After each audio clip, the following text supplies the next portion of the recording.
This is a lesson on the passive voice. It's a grammar lesson to go with Future Advanced, Unit 9, Lesson 2. So before we get into passive voice, we're going to review some basic sentence structure. So let's look at the parts of a sentence. Here's our example sentence. The students completed the lesson on Schoology. English sentences always have a subject. This could be a pronoun like I, you, he, she, they, it, or we, or that could be another noun. So in this sentence, the subject is the students. The students is the focus of the sentence. English sentences always have a subject, and they also have a verb, which is the action. In this sentence, the verb is completed. Completed is the action that is done in this sentence. So English sentences always have these two major parts, a subject and a verb. However, English sentences also need to be a complete idea, an idea that stands alone and has meaning by itself. So usually, there are also additional parts, additional words in the sentence, such as objects, and that allows us to express something meaningful. So if I stopped here, the students completed what? It wouldn't be a finished sentence. In this example, the lesson is the object. This is what they completed. And then we also have some additional information on Schoology. And this tells us where the lesson was completed. So this is one example of a full English sentence. It includes a subject, it includes a verb, and it's a complete idea because we also have what was completed, and then we have some extra information about where it was completed. We're going to look at another example. So guy is reading. So as we said before, English sentences always have a subject and a verb. In this sentence, Sagai is the subject, that's a person's name, and the action, the verb, is reading. So who is reading? Sagai. What is Sagai doing? He's reading. Is this a complete sentence? Yes, it is. It only has a subject and a verb, but it is a complete idea that it has meaning. So even though it doesn't have an object or additional information, it is in fact a complete sentence. So some sentences are short, they just have a subject and a verb, like this example. And some sentences are longer, they have a subject, a verb, an object, additional information, and they might even have additional clauses used with a coordinating conjunction or another kind of connector. Let's quickly take a look at fragments. A fragment is a group of words that is missing a subject or a verb, or it is not a complete idea. A fragment is not a complete sentence, and it is incorrect in formal written English. Sometimes we might speak in fragments or send a text message to a friend that's just a fragment. But in formal written English, we want complete sentences that have subject, verb, complete idea. These are some example fragments. The teacher says. Here we have a subject, the teacher, and we have a verb, says. But it's not a complete idea. The teacher says what? We need something else after the verb for this to be a complete, meaningful idea. So right now, this group of words is a fragment. The next example, makes me excited. What's missing here? It's missing a subject. We have a verb, makes, we have an object, me, and we have an additional adjective. But we're missing a subject. What makes me excited? Learning English, talking about grammar. We need something at the beginning to act as a subject to make this a complete sentence that has a complete idea. Let's look at the last example. All of the level 8 classes at Carlos Rosario. This is a fragment. Why?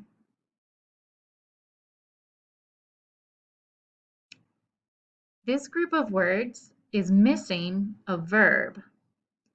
All of the level 8 classes at Carlos Rosario is a subject. After, we need some kind of verb, some kind of action. All of the level 8 classes at Carlos Rosario are, for example, can, will. We could finish that in many ways, but right now, this group of words is simply a subject. It does not have a verb, and it is not a complete idea. So it is a fragment. So now that we understand a little bit about basic sentence structure, we can take a look at sentences that are in the active voice and sentences that are in the passive voice. Here's an example that is in an active voice. The students completed the lesson on Schoology. We looked at this one before. The subject is the students, the verb is completed, the object is the lesson, and we have some additional information with this phrase on Schoology. In an active voice sentence, the subject is the agent. Agent means the person or thing that does the action. So remember, the action is the verb. In this case, it's completed.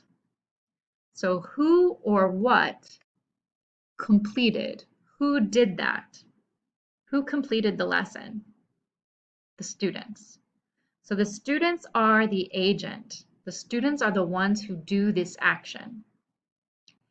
In this sentence, the students are also the subject.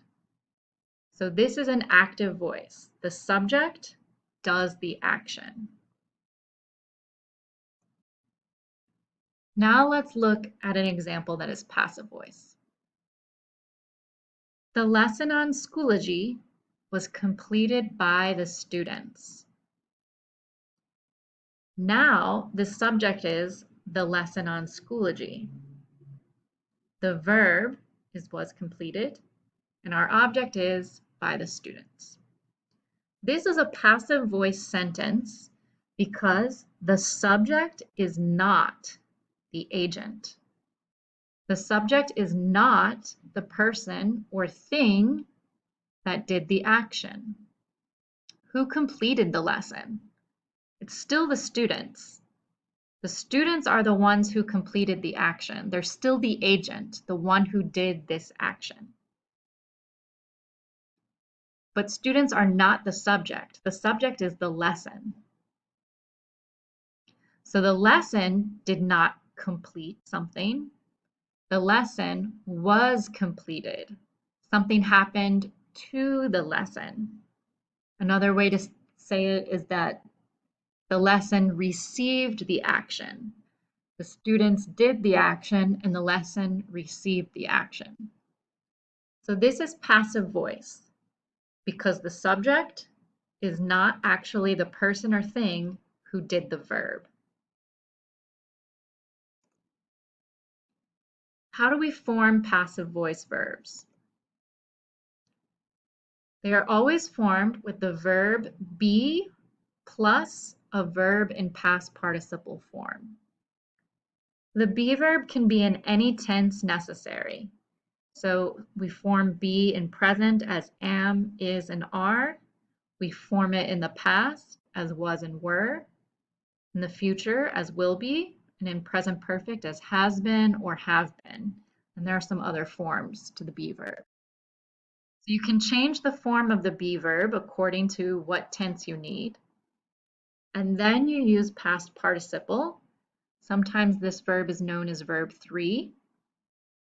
Past participle verbs for regular verbs are just the base form plus ed, but there are many common irregular verbs. Let's look at some examples. Flipgrid videos are recorded by students for speaking practice. The verb is are recorded. I have the be verb here in present form are, and then I have past participle of the verb record. It's regular, so I just add ed. So the subject is Flipgrid videos, but Flipgrid videos don't record themselves. They are recorded by somebody else. In this example, by students. Let's look at another one. I was notified by the student that he needed more time to finish the assignment. Was notified is the passive voice verb. We have the be verb. It's in past form because this action is finished, with the past participle of the verb notify. It's regular, so I added ed. I was notified. I did not do the action. The student did the action. The student notified me. So this is a passive verb.